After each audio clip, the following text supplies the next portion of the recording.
Hey guys, this is a game called Alone in the Dark, and they've got it here for the 3DO, and I want to show you guys this game. Here's the box. It looks like shit. This is used from Jumbo Video, you know, $9.99 used back in the day. So I'm gonna boot up the 3DO here, and I really want to show you this game. This game is really important, really innovative. And if you're a Resident Evil fan like me, then you already know why this game is so important and why we have to talk about it here. So, anyways, 3DO loading up, and I'll get the intro going here. This game came out in 1992 for the PC for DOS, and it came out a year or so afterwards for the 3DO. First time I played this game was on the 3DO. I actually rented a 3DO, and me and my buddy played this game in the basement at night with headphones on, by the way. Interesting fact, again, the 3DO does have headphone jacks in the controllers, so it's very easy to listen to headphones with your games. And anyways, I'll get going. Loading. There we go. There's the title screen, Alone in the Dark. That's a pretty cool ass title screen, and a 3D possum, of course. Gotta have a 3D possum, showing off the awesome power of the 3DO. And anyways, like Resident Evil, this game starts off, and you pick your character. You can save your game, by the way. It saves in the 3DO's memory.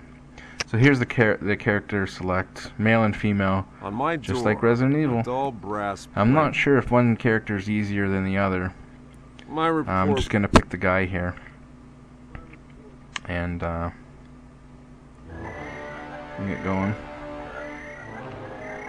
Little intro scene here. I'm just gonna skip that.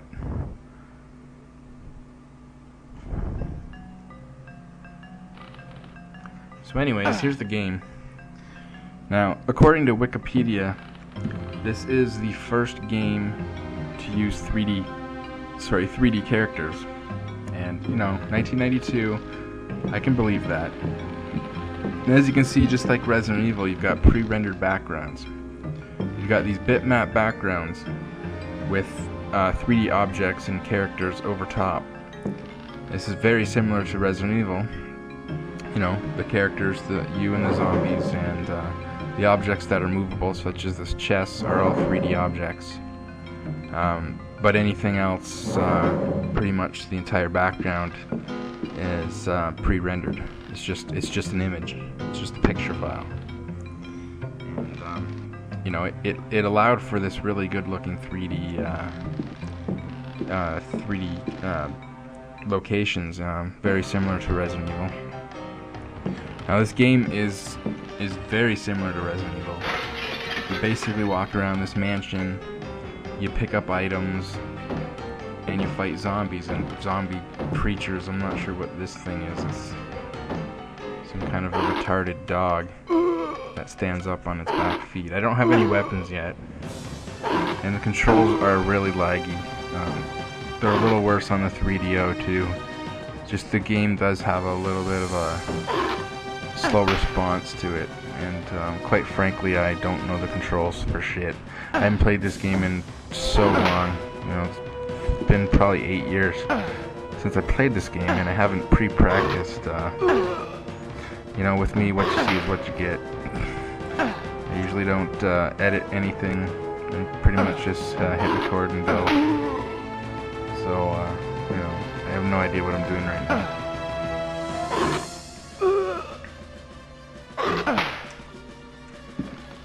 Get my ass handed to me anyways. But basically, you know, if you're a Resident Evil fan like I am, then you can see how, you know, you gotta give this game credit for what it's done. I mean, really, it was like nothing else at the time. You know, the way this game plays. Just like Resident Evil It's got the same kind of style of controls where you rotate your character, you know, counterclockwise or clockwise with the left and right. And then up is always walk forward, no matter which way you're facing, away from the screen or towards the screen. Up is always your character walking forward. Down is always your character backstepping, walking backwards. And just like Resident Evil, you have to collect items, and you'll eventually use these items and figure out what they're for to help you through the game. You know, there's that puzzle element of figuring out what the items are for.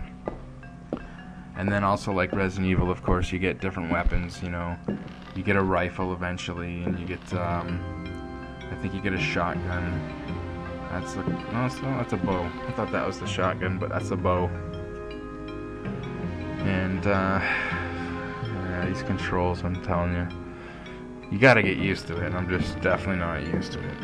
The button that you think is, you know, to use something, or the action button is the menu button where you change. Your guy can't do more than one thing at the same time. Like, it's not like Resident Evil where you always have the gun out and you have a button just to draw the gun.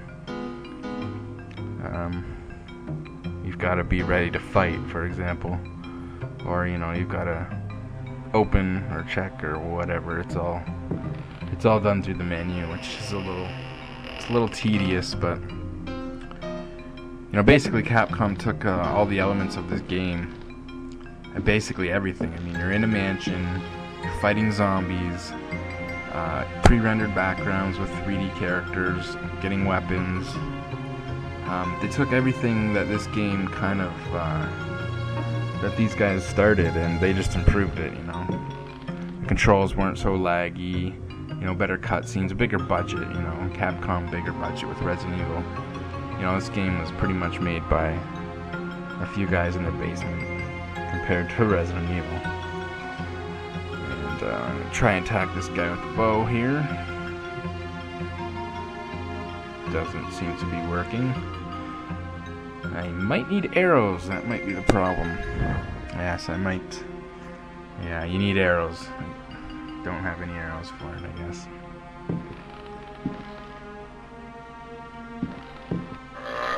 This game was pretty creepy at the time, I'm telling you. This is definitely the first game that gave me shivers, you know. This is the first game that scared me playing it. You know, just the music alone. I can remember in my buddy's basement at night, you know, with their headphones on. We were getting scared playing this game. And apparently I can't attack this guy. I don't know why my guy's not attacking. I should have found the rifle. I can't remember where the rifle is. I'm pretty sure you can get it pretty early on in the game.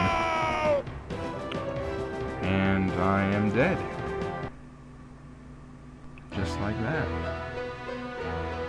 Also, just like Resident Evil, there's no health on the screen.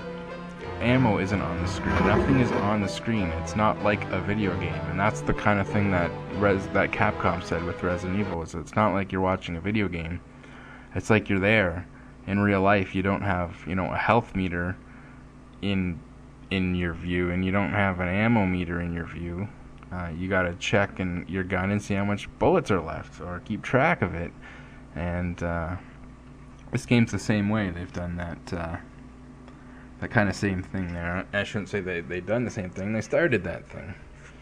You know, 1992. This game is way older. This game is way older than Resident Evil. And you know, if you stop and think about it, 1992, this game is really advanced. And that's why I had to show this game, you know. That's why we had to talk about this game. And you know, this game's not perfect, but it led the way for Resident Evil. And you know, if it weren't for this game, it's pretty safe to say that we wouldn't have Resident Evil. So whether you like this game or not, if you're a Resident Evil fan, you definitely got to give this game the respect it deserves. And so that's that, and see you later, guys.